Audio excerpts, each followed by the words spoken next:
Sir, D S Max 20ನೇ ವರ್ಷದ ಸಮಾರಂಭ ಆಚರಣೆ ಇವತ್ತು. ಏನು ಹೇಳ್ತೀರಾ ಸರ್ ಈ ಒಂದು ಅದ್ಭುತವಾದ ದಿನಕ್ಕೆ? ಇವತ್ತು ನಿಜಕ್ಕೂ ಒಂದು ಹಬ್ಬ ಅಂತ ಹೇಳಿದ್ರೆ ತಪ್ಪಾಗೋದು.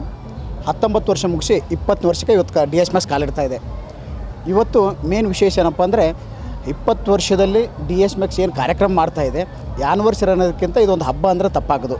ಇವತ್ತು ನಮ್ಮ ಜೊತೆ ತುಂಬ ಗ್ರಾಹಕರಿದ್ದರು, ನಮ್ಮ ಸಿಬ್ಬಂದಿಗಳಿದ್ದರು. ಪ್ರತಿ ಬಾರಿನೂ ಈ ಪ್ಲಾಟ್ ಪತ್ನಿ ಅಂತ ಒಂದು ಇದು ಮಾಡ್ತೀವಿ. ಇದರಲ್ಲಿ 30 ಜನ ಹೌಸ್ ಹೋಲ್ಡಿಂಗ್ ಐಟಮು, 20 ಜನ ಸ್ಕೂಟಿ, ಒಂದು ಕಾರು ಮತ್ತು ಒಂದು ಪ್ಲಾಟ್ ಫ್ರೀ ಆಗಿರುತ್ತೆ. ಅದು ಹೇಗಪ್ಪ ಅಂದರೆ ಈ ವರ್ಷದಲ್ಲಿ ಅಂದರೆ 1500 ಕಸ್ಟಮರ್ ಬುಕ್ ಆಗಿದ್ದರು. ಅದರಲ್ಲಿ 1000 ಕಸ್ಟಮರ್ ಯಾರು ಪ್ಲಾಟ್ ಪತ್ನಿ ಅಂತ ರಿಜಿಸ್ಟ್ರೇಷನ್ ಆಗಿರ್ತಾರೆ ಅವರು ಲಕ್ಕಿ ಡೀಪಲ್ಲಿ ತುಂಬ ಟ್ರಾನ್ಸ್ಪರೆನ್ಸಿಯಾಗಿ ಅಂದರೆ ಕಸ್ಟಮರ್ಸ್ ಬಂದು ಲಕ್ಕಿ ಡೀಪಲ್ಲಿ ಬಾಕ್ಸ್ ಹಾಕಿ ಆ ಕೂಪನ್ ಹಾಕಿ ಮತ್ತು ಯಾರು ಬಂದಿರ್ತಂಥ ಗೆಸ್ಟ್ಗಳು, ಇವತ್ತು ನಮ್ಮ ಕೇದಾರನಾಥ್ ಸ್ವಾಮೀಜಿಯವರು ಬಂದಿದ್ದರು, ಕಾಜಲ್ ಅಗರ್ವಾಲ್ ಬಾಲಿವುಡ್ ನಟಿ ಬಂದಿದ್ದರು, ನಮ್ಮ ರಾಜಗೌಡರು ಎಕ್ಸ್ ಮಿನಿಸ್ಟರ್ ಇದ್ದರು, ಹಾಗೂ ತರುಣ್ ಇದ್ದರು, ಬೇರೆ ಬೇರೆ ಗೆಸ್ಟ್ಗಳಿದ್ದರು. ಅವರಿಂದ ಪಿಕ್ ಮಾಡಿ ಇವತ್ತು ಆ ಪ್ಲಾಟನ್ನು ವಿನ್ನರ್ ಆದಂಥ ಸ್ಕೈ ಸೀಸರ್ ಅಂತ ಪ್ರಾಜೆಕ್ಟು ಸಾಯಿ ಕೃಷ್ಣ ಅಂತೇಳಿ ಇವತ್ತು ಆ ಪ್ಲಾಟ್ ವಿನ್ನರ್ ಆದರು. ಆ ಪ್ಲಾಟ್ ನಮ್ಮ ಬೆಂಗಳೂರಲ್ಲಿ ಗೊತ್ತಿದೆ. ನಾವು ಒಂದು ಪ್ಲಾಟ್ ತೊಗೋಬೇಕಾದ್ರೆ ಲೈಫ್ ಟೈಮ್ ದುಡಿದ್ರು ಪ್ಲಾಟ್ ಖರೀದಿ ಮಾಡೋಕ್ಕಾಗಲ್ಲ.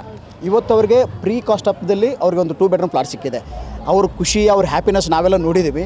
ಹಾಗಾಗಿ ನಿಜಕ್ಕೂ ಇವತ್ತು 80 ಲಕ್ಷದ ಪ್ಲಾಟು ಅಂದರೆ ಗಿಫ್ಟಾಗಿ ಅವ್ರು ಓನ್ಲಿ ರಿಜಿಸ್ಟ್ರೇಷನ್ ಕಾಸ್ಟ್ ಮಾತ್ರ ನೋಡಬೇಕು. ಯಾಕಂದರೆ ಆಲ್ರೆಡಿ ಅವರು ಪ್ಲಾಟನ್ನು ಬುಕ್ ಮಾಡಿದಂಥ ಇದನ್ನು ಅವ್ರ ಲಕ್ಕಿ ಡೀಪಲ್ಲಿ ಅವ್ರ ಹೆಸರು ಬಂದಿದೆ.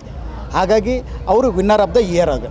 ಅದ್ರ ಜೊತೆಗೆ ನಾವು ಪ್ರತಿ ಬಾರಿನೂ ನಮ್ಮ ಜೊತೆ ಏನಪ್ಪ ಸಾಮಾಜಿಕವಾಗಿ ಬೇರೆ ಬೇರೆ ಕೆಲಸ ಮಾಡ್ಕೊಂಡು ಬರ್ತಾ ಇದ್ದೀವಿ, ನೂರಾರು ಕೆಲಸ. ಬಟ್ ಏನಪ್ಪ ಆ್ಯನ್ವಲ್ ಡೇ ಅಂತ ಬಂದಾಗ ಜೂನ್ 19 ಅಂತ ಬಂದಾಗ ಅದೊಂದು ಹಬ್ಬ, ಒಂದು ತಪ್ಪಾಗೋದು. ಅದ್ರ ಜೊತೆಗೆ ಈಗ ಹಾಸ್ಪಿಟ್ಲ್ ಎಂಟ್ರಿ ಆಗ್ತಾಯಿದ್ದೀವಿ, ಸ್ಕೂಲ್ ಎಂಟ್ರಿ ಆಗ್ತಾಯಿದ್ದೀವಿ. ರಿಯಲ್ ಎಸ್ಟೇಟಲ್ಲಿ ನಮ್ಮದು ಏನು ಉದ್ದೇಶ ಏನಪ್ಪ ಅಂದರೆ ಯಾರು ರೆಂಟಲ್ ಮನೇಲಿ ಇರ್ತಾರೆ ಅವರು ಒಂದು ಸ್ವಂತ ಮನೆ ಮಾಡಬೇಕು. ಆದಷ್ಟು ಬಜೆಟೆಡಲ್ಲಿ ಲಕ್ಸುರಿ ಅಪಾರ್ಟ್ಮೆಂಟ್ ಕೊಡ್ತಕ್ಕಂಥ ಉದ್ದೇಶ ನಮ್ಮದೇ ಆಗಿದೆ. ಅದನ್ನು ಹಾಗೆ ಮುಂದುವರ್ಸ್ಕೊಂಡು ಹೋಗ್ತೀವಿ. 2030 ಒಳಗಡೆ 1 ಲಕ್ಷ ಮನೆ ರೀಚ್ ಆಗ್ತೀವಿ ಅಂತೇಳಿ ಒಂದು ಗ್ಯಾರಂಟಿ ಇದೆ. ಪ್ರತಿ ವರ್ಷವೂ ನಡೆಸ್ಕೊಂಡು ಪ್ರತಿ ವರ್ಷ ಜೂನ್ 19 ಇದು ನಮ್ಮ ಆ್ಯನಿವರ್ಸರಿ ಮಾಡ್ಕೊಂಡು ಬರ್ತಾ ಇದ್ದೀವಿ.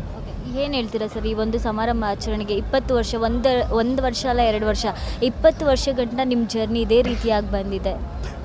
ನಿಮಗೆಲ್ಲ ಗೊತ್ತಿದೆ, ಒಬ್ಬ ವ್ಯಕ್ತಿ ಬೆಳಿಬೇಕಾದ್ರೆ ಹೇಗೆ ಹಂಪ್ಸ್ ಬರ್ತಾ ಇರ್ತವೆ, ರೋಡಲ್ಲಿ ಅಪ್ ಆ್ಯಂಡ್ ಡೌನ್ ಹೇಗೆ ಬರ್ತಾ ಇದ್ದಾವೆ. ನಾವು ಸ್ಟಾರ್ಟಿಂಗಲ್ಲಿ 2007ರಲ್ಲಿ ಒಂದು 50-80ರಲ್ಲಿ ಒಂದು 16 ಮನೆ ಸ್ಟಾರ್ಟ್ ಮಾಡಿದ್ದು. 16 ಮನೆಯಿಂದ ಇವತ್ತು 50,000 ಮನೆಗಳನ್ನು ಡೆಲಿವರಿ ಮಾಡಿದ್ದೀವಿ. ಈಗ ಒಂದು 25,000 ಮನೆ ನಡೀತಾ ಇದೆ. ನಿಜಕ್ಕೂ ನಮ್ಮದು ಮೇನ್ ಉದ್ದೇಶ ಏನಪ್ಪ ಅಂದರೆ ಜನಗಳಿಗೆ ಒಳ್ಳೆ ಸರ್ವಿಸ್ ಕೊಡೋದು. ಆ ಜನ ನಮ್ಮ ಹತ್ರ ಬಂದಾಗ ಯಾರೋ ಒಬ್ಬರು ಪ್ಲಾಟ್ ತೊಗೊಂಡ್ರು ನಮ್ಗೆ ಮುಗಿತಂತಿಲ್ಲ. 2007 ಕ್ಲೈಂಟ್ ಬಂದರೂ ಇವತ್ತು ನಮ್ಮ ಸಿಬ್ಬಂದಿಗಳು ಹೋಗಿ ಅಟೆಂಡ್ ಮಾಡ್ತಾರೆ, ಅವ್ರಿಗೆ ಸರ್ವಿಸ್ ಕೊಡ್ತಾರೆ. ಅವರಿಂದ ಇವತ್ತು ರೆಫರೆನ್ಸ್, ಯಾಕಂದರೆ ಗ್ರಾಹಕರು ಚೆನ್ನಾಗಿ ಇಟ್ಕೊಂಡ್ರೆ ಆಟೋಮೆಟಿಕ್ ಅವರೇ ರೆಫರೆನ್ಸ್ ಕೊಡ್ತಾರೆ. ಹಾಗೆ ಅವ್ರು ರೆಫರೆನ್ಸ್ ಇದೆ ಇವತ್ತು 50,000 ಮನೆಗಳು ಕೊಟ್ಟಿದ್ದೀನಿ. ಥ್ಯಾಂಕ್ ಯು, ಒಳ್ಳೆಯದಾಗಲಿ.